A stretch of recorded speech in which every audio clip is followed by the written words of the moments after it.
Hola, buenos días. Hoy vamos a hacer esta clase de Física 2 para la carrera de Química Industrial, ya que estamos en esta modalidad online debido a la manifestación. Vamos a continuar las clases utilizando este método. Entonces yo básicamente voy a grabar las clases y ustedes la van a poder ver cuando ustedes tengan la oportunidad. ¿Ya? Entonces, como para ir avanzando, lo que yo voy a hacer es ir grabando las clases de las que quedan del curso. Y como justo habíamos comenzado con la unidad de óptica, entonces vamos a partir de nuevo con la unidad de óptica, de tal manera que queden todos los videos sobre la unidad de óptica de este curso en este formato. ¿Ya? Muy bien, entonces, en la clase de hoy lo que vamos a hacer es, vamos a activar el modo lapicito para que lo podamos ver, eso. En la clase de hoy lo que vamos a hacer es, vamos a ver vamos a iniciar la unidad de óptica. Y en este caso nosotros nos vamos a centrar en entender cómo la luz se comporta en cierta forma como líneas geométricas, o sea, líneas que se basan por las reglas de la geometría. Esto es lo que se conoce como el modelo de rayos y es lo que usualmente se suponía, se pensaba de que la luz básicamente, si uno la tira en línea recta, avanza en línea recta y cuando rebota en las superficies, rebota según eh, una propiedad geométrica que es básicamente el ángulo incidente igual al ángulo reflejado. ¿Ya? Entonces, en base a eso, vamos a entender también lo que es aplicar lo que es la ley de reflexión y lo que hace cómo esta ley de reflexión, que es relativamente sencilla, nos ayuda a entender, explicar fenómenos como los espejos, pero también cómo el resto de las superficies que reflejan luz lo reflejan de tal manera que no todo lo que vemos son espejos. Simplemente vemos que las paredes no nos reflejan la imagen de nosotros, pero un espejo sí la hace. Entonces, eso es un detalle que hay en la ley de reflexión. Por otro lado, también vamos a ver lo que es la ley de Snell y cómo el índice de refracción toma un rol importante. Y por último, vamos a ver algunos ejemplos y aplicaciones que tiene para entender que en la vida cotidiana sí están presentes estos fenómenos de la óptica geométrica cuando vemos haces de luz.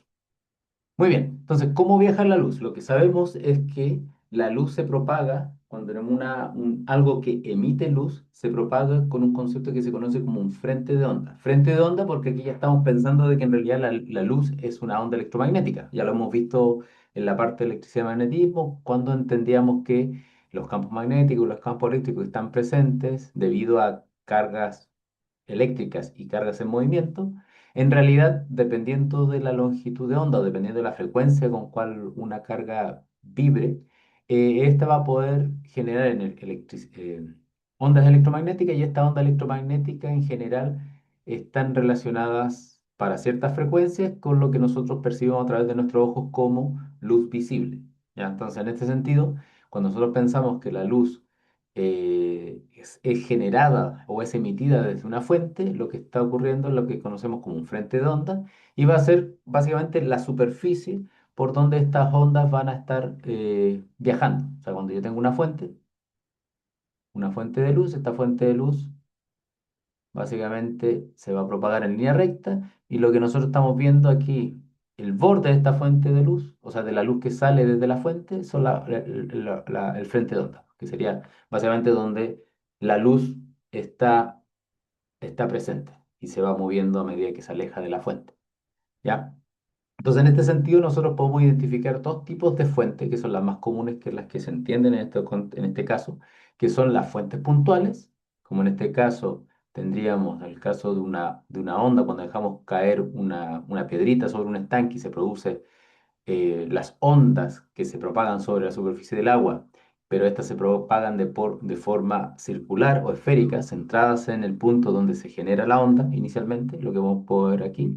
Y también tenemos lo que son las fuentes lejanas, que en este caso las fuentes lejanas corresponde a que al tener la fuente tan lejos, las ondas que llegan de forma paralela hacia donde estemos ubicados nosotros formando. Entonces, en el caso, por ejemplo, ocurre con el Sol. El Sol, en general, o sea, desde el punto de vista formal, es una fuente puntual de luz.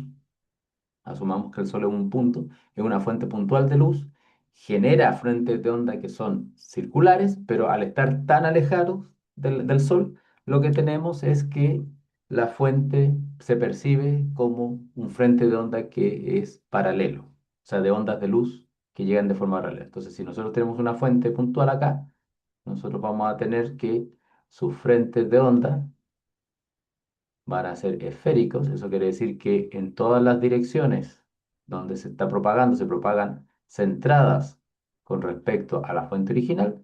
Pero si estamos muy lejos, por ejemplo, aquí estamos en la Tierra, lo que nosotros vamos a percibir como un frente de onda es básicamente una circunferencia con radio tan grande que su superficie es básicamente, si hacemos un zoom en esa parte, ups, ay, perdón, si hacemos un zoom en esa parte, lo que vamos a ver es que tenemos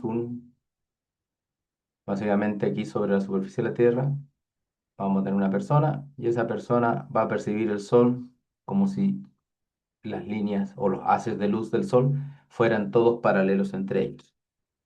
Bien, entonces en base a eso, nosotros los científicos en el pasado se daban cuenta de que uno en vez de pensar en un frente de ondas como una onda, como la onda en el pozo de agua, que se propaga subiendo y bajando, podemos pensar en forma de que la luz se describe en términos de rayos, donde el rayo es la línea perpendicular que nos indica hacia dónde fluye la energía que contiene la onda. O sea, cuando nosotros pensamos en el sol, ups, nosotros pensamos en el sol,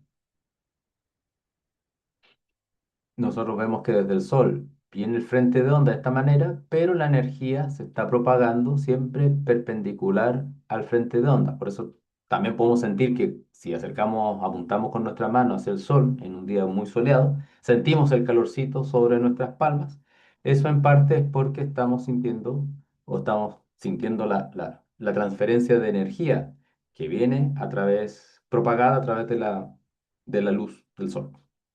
Entonces, en este sentido, la idea de poder pensar que la luz en realidad está compuesto por un rayo y ese rayo nos indica hacia dónde fluye la energía es de donde viene el modelo de rayos y se entiende la óptica desde el punto de una óptica geométrica, en el sentido de que describimos la luz y la propagación de la luz no como una onda electromagnética propiamente tal, con toda la complicación que puede tener, sino que como líneas que se propagan de forma rectilínea sobre el espacio y que van a interactuar con objetos según reglas geométricas. Por ejemplo, descripción de los ángulos, cómo el ángulo de propagación cambia dependiendo de si choca con una superficie o se transmite a través de una superficie, etcétera, etcétera. Entonces, todo esto va a ser importante en esta primera descripción de la unidad de óptica, que es en términos de la óptica geométrica. Muy bien. Otra cosa importante es que dentro de toda la óptica geométrica, la ley de reflexión o la reflexión de la luz es uno de los conceptos básicos para poder entender cómo la luz interacciona o interactúa con los objetos con los cuales se encuentra. O sea, cuando tenemos un rayo que choca contra una pared, no simplemente desaparece esa luz, en lo general comúnmente pensamos que rebota la luz, pero la forma de esta luz que rebota, o en este caso se refleja, tiene una descripción bastante detallada de en qué forma va a rebotar la luz, ¿ya? Entonces tenemos que, cuando tenemos el caso de que la luz llega a un medio, por ejemplo una superficie como la que está acá, nosotros identificamos primero lo que es la luz que viene emitida desde la fuente, que se conoce como el rayo incidente, y ese rayo incidente, al chocar con una superficie, podemos identificar cuál es el ángulo con respecto a la normal de la superficie, le vamos a llamar el ángulo incidente o el teta incidente. Después que el rayo se refleja o rebota contra la superficie, si lo queremos pensar de esa manera, significa, ups, no está rayando esto, significa que el rayo sale con un cierto ángulo reflejado y que va a estar caracterizado por su ángulo teta R o teta reflejado. Entonces, en base a esto, nosotros cuando se hicieron los estudios con respecto para entender cómo era la regla entre el rayo incidente y el rayo reflejado, nosotros teníamos, se tenía que en su momento se daban cuenta de que para cualquier superficie que fuese plana, lo que se obtenía era que el ángulo incidente y el ángulo reflejado son exactamente igual, tienen el mismo valor. Esto es, recuerden que el ángulo con respecto a la normal de la superficie, o sea, la dirección que es perpendicular a la superficie propiamente tal, esa que está ahí. Perdón. Entonces, la ley de la reflexión nos dice eso, que el ángulo incidente es igual al ángulo reflejado. Y por lo tanto, podemos entender muchos de los procesos que tienen que ver con la reflexión de la luz en términos de este concepto simple, que sería básicamente, si lo queremos hacer la analogía con un sistema mecánico, es como cuando tiramos una pelotita contra una pared, mientras la pelotita no tenga giro, o un objeto que sea puntiforme, no tenga algún tipo de momento angular o algo así, cuando choque contra la pared en un ángulo, con el ángulo que va a salir va a ser exactamente el mismo. O sea, básicamente cumpliría como una ley de reflexión. Muy bien. Entonces, en base a la ley de reflexión, que siempre nos va a decir que los ángulos incidentes y reflejados son iguales, podemos ya entender muchos de los conceptos que vemos en el día a día. Por ejemplo, cuando nosotros vamos a un lago y vemos que en este lago, vamos a mover vamos para allá, y vemos que en este lago vemos la montaña que tenemos acá al fondo y la vemos como un espejo, lo que estamos viendo es básicamente la propagación de la luz eh, que avanza desde el cerro, desde la punta de la montaña, choca contra la superficie del agua y después viene y la vemos en nuestra imagen. O sea, básicamente, si nos movemos acá, vamos a crear una nueva diapositiva. Entonces, en el caso de lo que estamos viendo acá, tenemos nosotros una montaña, tenemos una superficie plana que viene siendo el lago,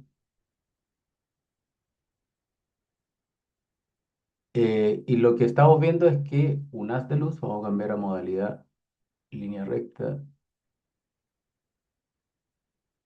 vamos a esa línea recta. Entonces vamos a poner con naranjo. Entonces, por ejemplo, si nosotros estamos, vamos a volver al azul, perdón. Si nosotros estamos acá viendo el lago, que para nosotros se ve como una imagen invertida, eh, nosotros podemos entender que la luz que viene emitida desde la punta del lago choca con la superficie y esa luz es reflejada, aquí me quedó mal la luna,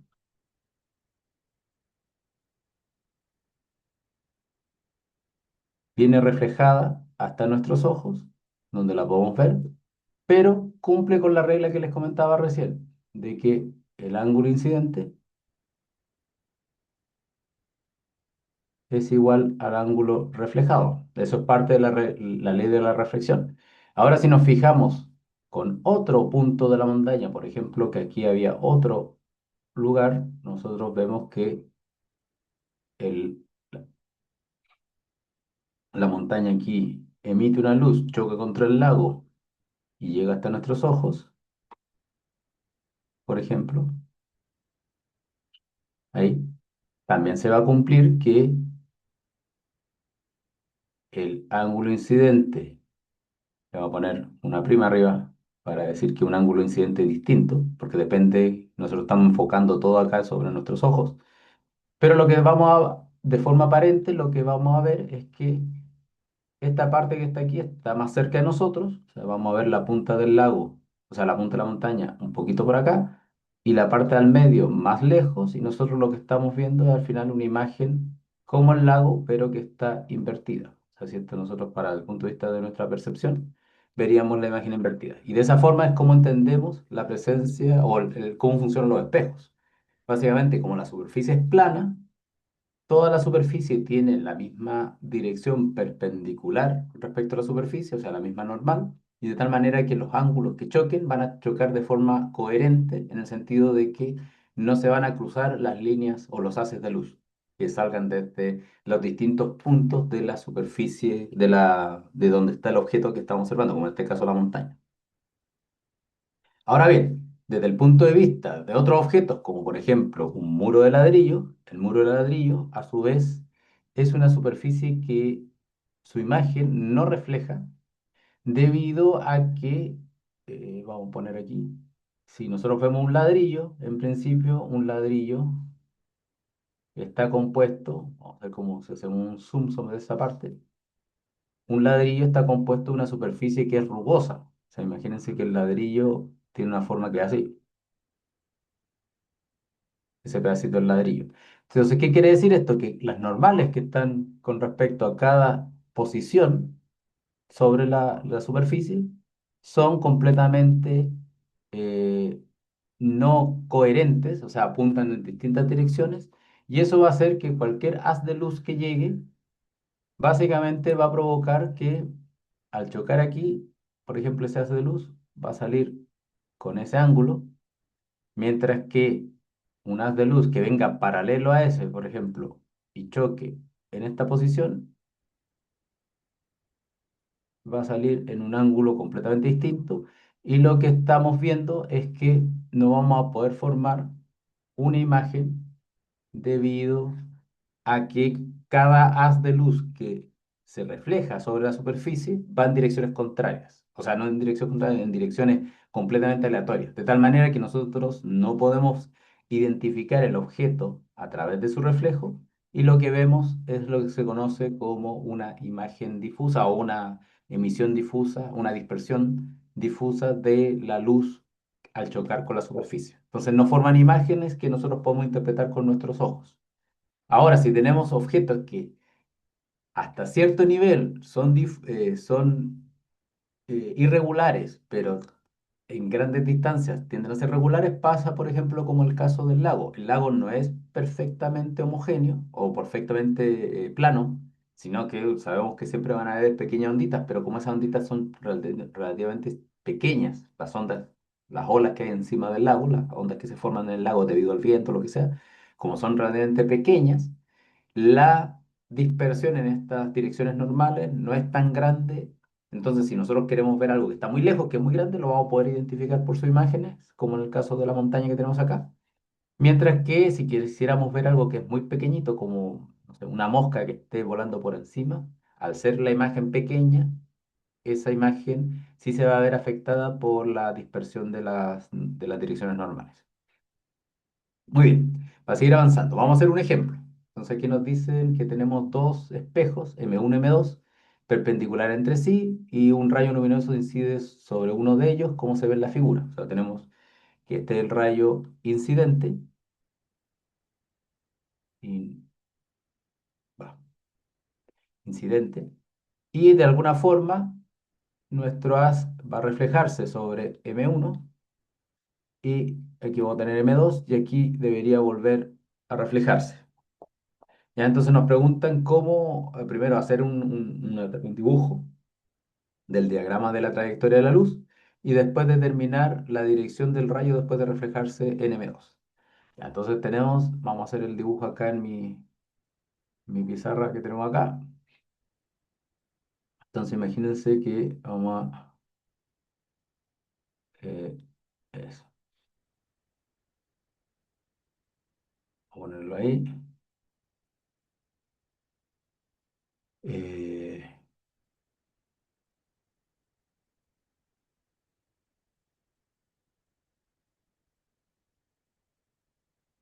Ponerlo ahí para que se parezca a la imagen original.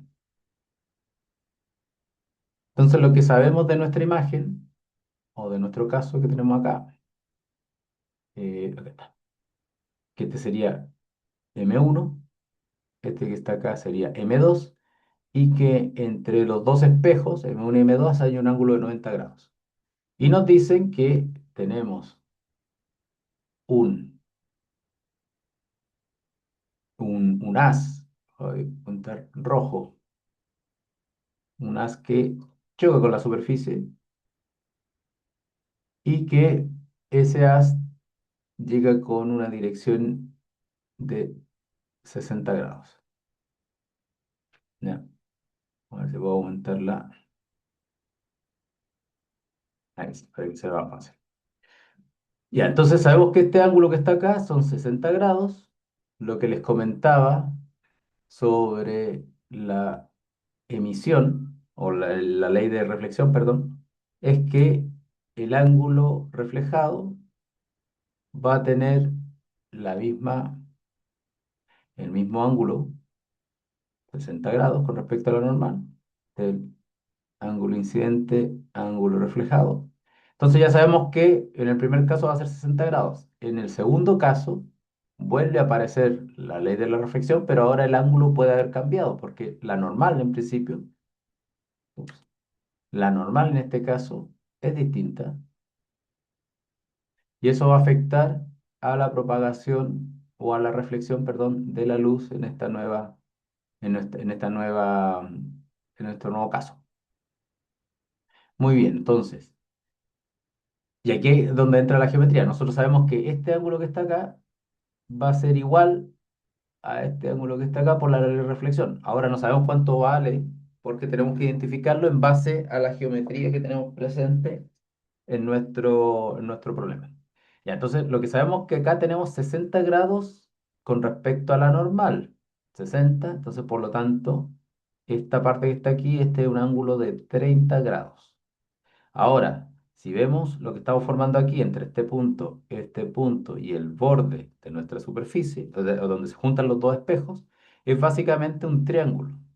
Entonces, en este caso, como la suma de los triángulos, eh, 30 grados más 90 grados más x, que voy a poner acá, tiene que sumar 180, si se acuerdan de geometría de triángulos, nos damos cuenta que este ángulo tiene que valer 60 grados. Entonces, si este ángulo se vale 60 grados y este ángulo que está acá es 90, porque es la normal de superficie, este ángulo de acá, el incidente para el M2 vale 30 grados y por lo tanto el incidente, el reflejado para M2 con respecto a M2 también va a valer 30 grados.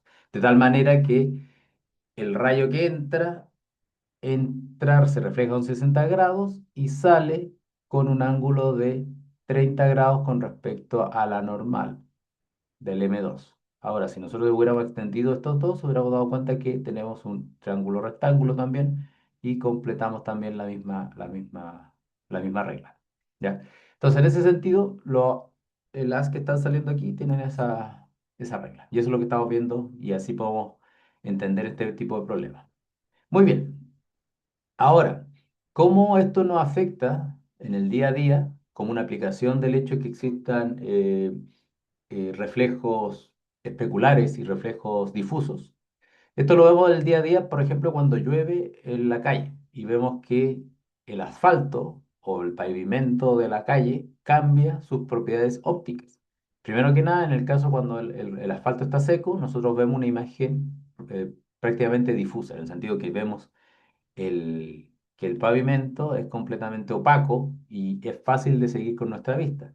El problema es que cuando llueve o cuando ha habido una rotura de agua y el pavimento ahora está mojado, el hecho de que esté mojado significa que sobre la superficie del asfalto existe una capa de agua y esa capa de agua tiende a ser mucho más eh, plana que el asfalto mismo, de tal manera que algunas partes del asfalto donde encuentre más agua, se va a comportar más con una reflexión especular.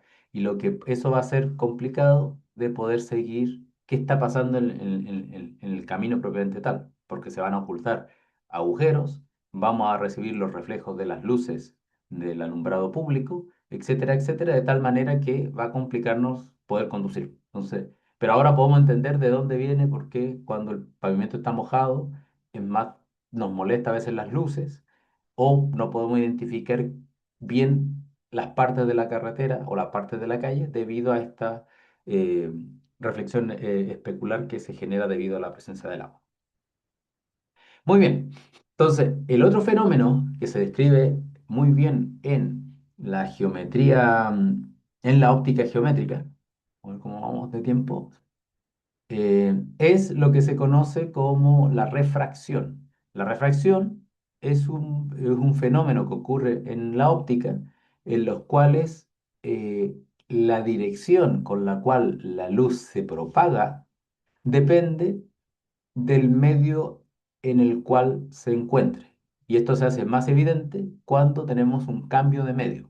O sea, en este sentido, como tenemos la tortuguita aquí, nosotros entendemos que la tortuguita no es una tortuga siamés que está unida por la cabeza, sino que vemos que es la misma tortuga, simplemente que cuando la luz sale, pasa del agua al aire, cambia de dirección y depende cómo nosotros la vemos, si la vemos según la pared plana que está más en un ángulo más pequeño con respecto a nuestra cara, vemos que la tortuga se ve como algo más razonable, como lo que veríamos si la tortuga estuviera fuera del agua, pero la parte que está, la luz que está escapando por la superficie superior del agua, del acuario, toma una dirección tan rara que se ve como que la tortuga estuviera un poco aplanada, ¿ya? Entonces, esto se le conoce como la refracción, que es, como les digo, el cambio de dirección debido a que la luz está pasando de un medio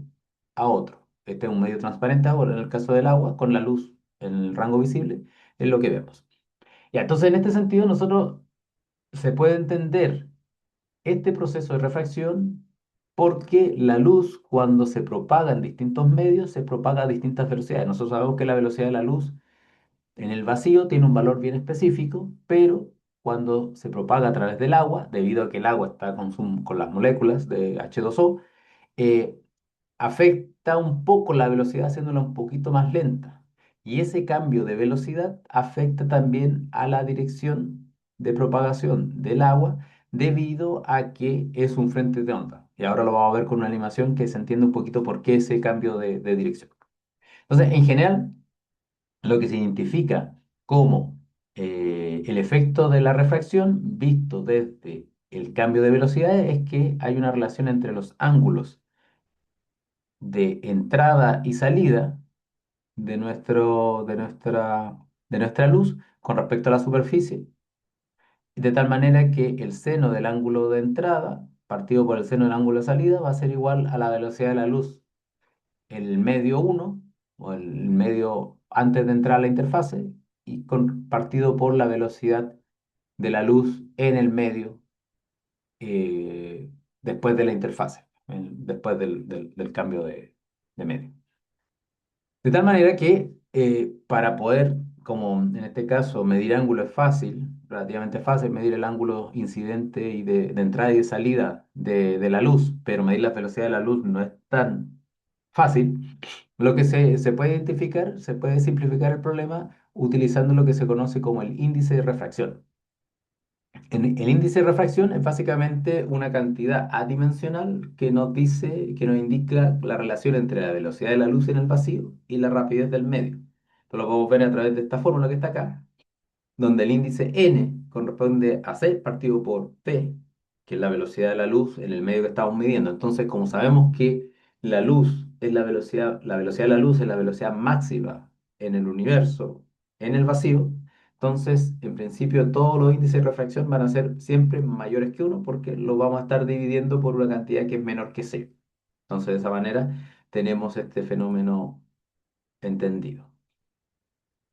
Ahora bien, dependiendo del medio y que sea ópticamente transparente, pero debido a la composición de las moléculas, siempre va a ser n mayor que uno, pero existen ciertos rangos de objetos bien medidos de su índice de refracción. En principio, el aire, debido a la poca densidad de las moléculas que conforman el aire, ya sea el oxígeno O2, el nitrógeno N2, el CO2 que anda dando vueltas, como es poco denso, la luz casi no se ve afectada en su velocidad. Entonces tiene un índice de refracción prácticamente igual a la del vacío.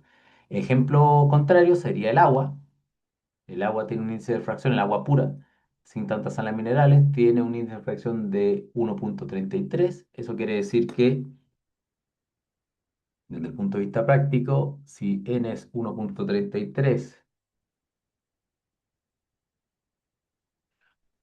y 1,33 es igual a c partido por v, eso quiere decir que eh, es igual a C partido por 1,33 y eso formalmente uno partido por 1,33 es 0,75 igual a 0,75 C. Eso quiere decir que en principio en el agua la velocidad de la luz va un 25% más lento o 0,75 de la velocidad de la luz. Y eso igual es un número que puede ser pensado que es un retraso grande, pero la luz viaja tan rápido que para el día a día básicamente se mueve muy rápido. Otros materiales como el vidrio tiene un índice de refracción de 1,52 y el índice de refracción asociado, por ejemplo, a otros objetos que pueden ser transparentes como el diamante tiene un índice de 2,42. Muy bien. Entonces, cuando tenemos el proceso de refracción, o sea, cuando tenemos este proceso donde la luz cambia de medio, nosotros podemos identificar qué es lo que se ve afectado y no de la onda que, recuerden que la luz es una onda que se propaga en un medio. Entonces, si nosotros seguimos cómo se propagan estos frentes de onda, según la cresta de la onda, en este caso de la onda electromagnética, nosotros vamos a ver distintos procesos. Primero, la frecuencia de la onda, cuando está antes en el medio uno y en el medio 2 es básicamente la misma frecuencia, pero lo que cambia es cómo la luz se propaga, o la velocidad de propagación en la dirección hacia donde se está propagando el rayo. Eso lo que va a afectar es que en este caso yo tengo una onda que va derecho, vamos a hacer la carrera, derecho que va así, y debido a que ahora se retrasa, lo que va a afectar es que de forma efectiva la luz va a cambiar de dirección porque ahora los frentes de onda cambian de dirección, por decirlo así, pero no es que cambien de forma microscópica de dirección, sino que lo podemos ver acá, el frente de onda que llega antes a la superficie cambia su velocidad, ahora es más lento, y eso provoca que haya una diferencia con el frente de onda que llega un poquito más tarde a encontrarse con la interfase, dando que de forma efectiva nosotros lo percibamos como un cambio de dirección, pero es básicamente que una parte de la onda se ve afectada antes y la otra después. ¿Ya? Entonces, de tal manera que lo que vemos de forma efectiva es que el haz de cómo fluye la energía viene en una dirección y al chocar con el medio cambia de dirección. De tal manera que tenemos este fenómeno de el cambio de la dirección. Muy bien, entonces en base a esto, y de forma mucho más sencilla, se entiende el concepto de la ley de Snell, que básicamente nos indica cómo están relacionadas estas cantidades, las cantidades que caracterizan a un rayo incidente y a un rayo reflejado. En principio, la ley de Snell nos dice que el índice de refracción del medio uno por el seno del ángulo del teta incidente, del, de la luz incidente, perdón, n1 por seno de teta uno tiene que ser igual a n2 seno de teta 2. O sea, nos da una relación entre las cantidades de la luz antes de la superficie con respecto a cómo se comportaría después de la superficie, o por lo menos cuando entra al segundo medio. Bueno, entonces, si vemos acá la ley de Snell y agarramos nuestra primera ley, perdón, esto lo vamos a poner acá. ¿Recuerdan la primera ley? Nos decía que de la refracción identificaba al ángulo seno de teta uno seno de teta 2 igual a la velocidad de la onda uno partido por la velocidad de la onda 2. Si lo transformamos a índice de refracción, recuerden que el índice de refracción se conoce como C partido por V. Eso implica que intercambiamos acá. Esto nos va a decir que V va a ser C partido por N. Entonces aquí si le ponemos un uno, un 2, 1, 2, esto sería 1, 2. Reemplazamos acá y este término que está aquí se va a transformar en seno de teta uno partido por seno teta 2. Y aquí vamos a tener C partido por N1 partido por C partido por N2. Y esto va a ser, simplificando los C, la velocidad de la luz, nos va a quedar N2 partido por N1. Y por lo tanto, si despejamos, nos va a quedar la fórmula de la ley de Snell. N2 seno teta 2. Bien, entonces la ley de Snell nos dice básicamente es la verificación en base a cómo relacionamos los índices de refracción de la superficie, de los medios por donde se propaga la luz con respecto a los ángulos incidentes y refractados cada vez que haya una superficie en la cual existe este cambio de medio. Bueno, vamos a hacer un ejercicio para ir terminando la clase.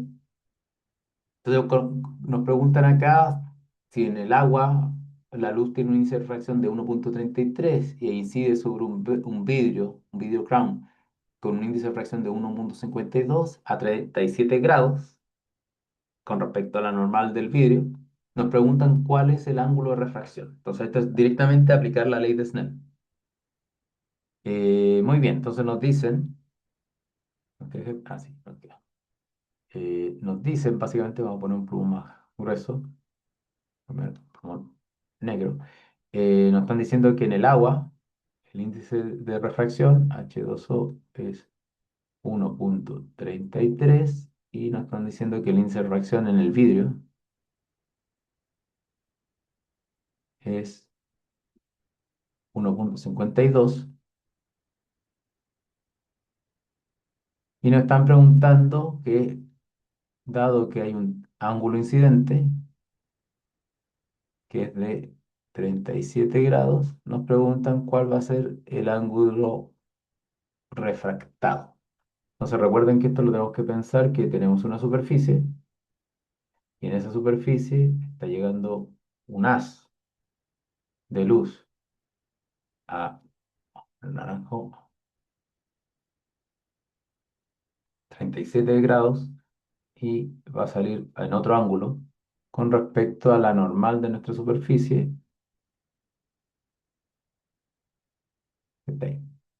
Entonces básicamente nos están diciendo si esto vale 37 grados, ¿cuánto vale este que está acá? Entonces aquí la ley de Snell, como les decía, va a ser índice de refracción 1 por seno del ángulo 1 tiene que ser igual a índice de refracción 2 por el seno del ángulo 2. Esto sería el medio 1, donde está, donde está las incidentes, y el medio 2, donde está el haz refractado.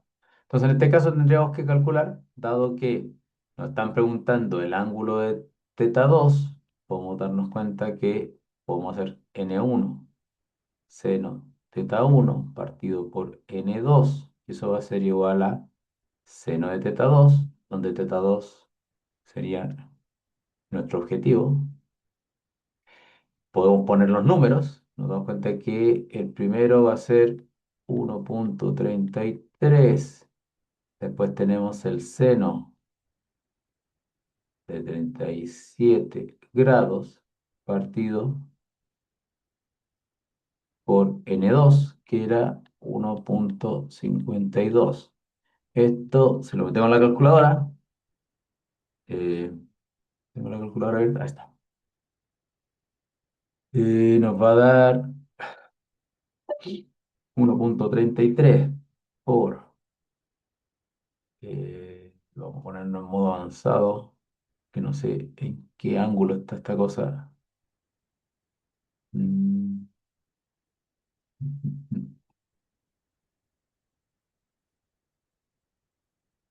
Ahí está, los ángulos están en grados, así que no hay problema. Entonces, seno de 37 grados, y esto dividido por 1,52, esto nos va a dar 0,527. 0,527 Y eso va a ser igual al seno de teta 2. Y recuerden que la operación inversa del seno va a ser el arcoseno. Entonces, el arcoseno de 0,527 nos va a dar el ángulo teta 2. Y en este caso, si a esta cantidad le tomamos el arcoseno, ahí está, nos va a entregar que es un ángulo de refracción de 31,78, 31,78, que vendría siendo el ángulo de salida en este ejercicio. Ya, muy bien. Para ir ya acercándonos al final de la clase, debido a que usualmente cuando nosotros tenemos, por ejemplo, una ventana que es de vidrio, nosotros el haz lo podemos entender que entra desde el aire, entra al vidrio y vuelve a salir del aire. Y en este sentido, nosotros cuando tengamos una imagen que atraviesa por dos superficies, o sea, porque atraviesa un medio, por este caso el vidrio, aire, vidrio, aire, básicamente el hecho de que la dirección se haya cambiado un poquito mientras estaba el asp atravesando el vidrio, eso va a producir que en general va a haber un desplazamiento lateral con respecto al as original. Esto se debe básicamente cuando si nosotros nos acercamos a un vidrio y empezamos a verlo más de canto, nos vamos a dar cuenta que las imágenes que usualmente las vemos sin distorsión se van a empezar a distorsionar porque va a existir este pequeño desplazamiento lateral y que nos va a afectar, por ejemplo, cuando estamos viendo eh, imágenes en ángulos medio raros, por ejemplo, cuando vemos a través de un vidrio en un ángulo que no es ángulo cero, sino que con ángulos grandes con respecto a lo normal. Y en principio, la relación o cuánto se nos va a desplazar el haz incidente con respecto a entre el haz incidente y el haz que sale nuevamente al aire, viene dado por esta fórmula que está acá, donde Y es el grosor de la superficie, o sea, el grosor del vidrio en este caso, teta 1 y teta 2 son los ángulos incidente y refractado la primera vez, y coseno de teta 2, perdón. ¿Ya? Esto sale básicamente de hacer el problema geométrico y hacer el cálculo como si existieran dos refracciones. O sea, primero la refracción que está acá, como este ángulo teta 2 y asumiendo de que el vidrio es paralelo, o sea, esa dirección con este que está acá son paralelas, nosotros sabemos que teta 2 es igual a teta 3 y por lo tanto al invertir la refracción, teta 4 es básicamente igual a teta 1, pero lo que único que hemos cambiado es el hecho de que ahora existe este desplazamiento lateral. Ya piénsenlo, básicamente que los ángulos son los mismos, los de entrada y salida, en sus correspondientes cantidades, en sus direcciones opuestas, o sea, las que entraron con las que salieron de nuevo al aire.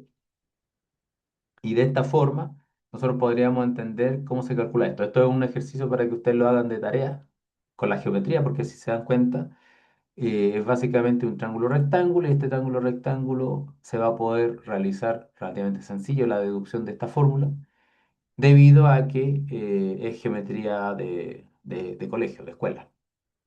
Muy bien, entonces, también va, debido a este fenómeno, nosotros cuando estamos acostumbrados a estar viendo objetos en el aire y los queremos observar, que a estos objetos que están inmersos en un medio que no tiene un mismo índice de refracción, nosotros vamos a ver también que hay un efecto sobre la distancia aparente. Eso quiere decir que lo que nosotros entendemos como la distancia al objeto se va a ver distorsionado debido a que el objeto se encuentra en otro medio. Este es el clásico problema de por ejemplo, si están en un río y ustedes ven a un pez que está en el agua, ustedes van a pensar que el pez se encuentra más cerca que lo que realmente está. Y lo mismo va a pasar a veces cuando están en una piscina y quieren agarrar algo que está bajo el agua, dependiendo de dónde, cuán cerca estén y en qué ángulo estén con respecto a la superficie del agua. ustedes se dan cuenta que van a acercar la mano pensando que están en una dirección y en realidad el objeto estaba en otra, usualmente un poquito más profundo de la dirección original. Y esto se debe básicamente por nuestra percepción y si es que no estamos acostumbrados a entender que el agua afecta la dirección de propagación, o sea, que la interfase agua-aire afecta la dirección de propagación del rayo de luz. Entonces, esto es un fenómeno también que es muy común y que también a veces caemos debido a la presencia al no entender los procesos que están detrás. Debido a la refracción, debido a que el índice de refracción en principio cambia, y es muy común que cambie entre medios, pero también cambia debido a que medios compuestos del mismo material que sean más densos, por ejemplo el aire cuando está caliente es menos denso, perdón, que el aire cuando está frío, eso realmente lo que está haciendo también es cambiar el índice de refracción del medio y por lo tanto puede producirse un proceso de refracción en zonas donde simplemente exista aire caliente y aire frío. Y esto es el efecto de por qué se producen los espejismos. Cuando nosotros estamos viendo un lugar, usualmente la imagen más de caricatura es que el desierto, como la superficie del desierto está muy caliente, el aire que está justo tocando la superficie va a ser un poquito menos densa que el aire que está un poquito más arriba, que va a ser un poquito más fría. Y eso va a hacer que la luz se refracte de tal manera que nosotros estemos viendo básicamente el cielo aparecer en la superficie de la tierra, o en este caso del desierto, y nos va a dar la sensación de que es agua. También el mismo proceso o el mismo fenómeno ocurre, por ejemplo, en el océano, donde nosotros podemos darnos cuenta que este bote está como si estuviera flotando, como si fuera un ovni, pero básicamente lo que estamos viendo es la imagen del cielo que que está ocurriendo por debajo, o sea, que está por debajo del horizonte, donde debería haber agua. Nosotros observamos la imagen del cielo, pero esto es por el cambio de índice de refracción del aire. Otro fenómeno que también ocurre usualmente cuando estamos en ángulos grandes con respecto a la normal de la superficie es cómo el sol se ve afectado debido a que la atmósfera tiene distintos índices de refracción cuando nos acercamos al horizonte. Entonces, lo típico es ver a un sol que sea plana, ya no es tan redondito como lo vemos usualmente, a la luna le pasa lo mismo, y a veces podemos ver en las puestas de sol que aparece un haz verde en la parte de arriba que dura poquito, que es justo cuando el sol se está metiendo, y eso es debido también a que aunque no lo hemos visto todavía, l- las distintas longitudes de onda o los distintos colores que tiene la luz óptica se ven afectados un poquito distinto dependiendo del índice de refracción. Entonces nosotros podemos ver a veces fenómenos un poco fuera de lo común, pero son simplemente efectos de la óptica, ya sea de la reflexión y de la refracción. Muy bien, esto también nos va a ayudar para entender que a veces cuando el sol está por debajo del horizonte, aún podemos percibir su luz y es debido a que, en este caso, la atmósfera funciona como un lente y en el sentido que la luz del sol debería pasar derecho, debido a que hay un cambio de índice de refracción entre el vacío y la atmósfera, básicamente va a curvar un poquito la luz del sol y eso va a afectar que cuando hay una puesta de sol, realmente lo que estamos viendo, especialmente cuando ya está muy cerquita del horizonte, todavía percibimos un poco de su luz porque es la luz del sol que se está doblando por el aire debido al cambio de índice de refracción. Muy bien, con esto terminamos la clase de hoy. Dudas, preguntas, ahí las pueden dejar en el campus virtual, pero en principio nos estaríamos viendo en esta modalidad de asincrónica, que en este caso vamos a grabar los videos y ustedes los pueden ver en sus casas en los tiempos que estimen convenientes. Entonces dejamos la clase hasta acá y nos estamos viendo. Hasta luego.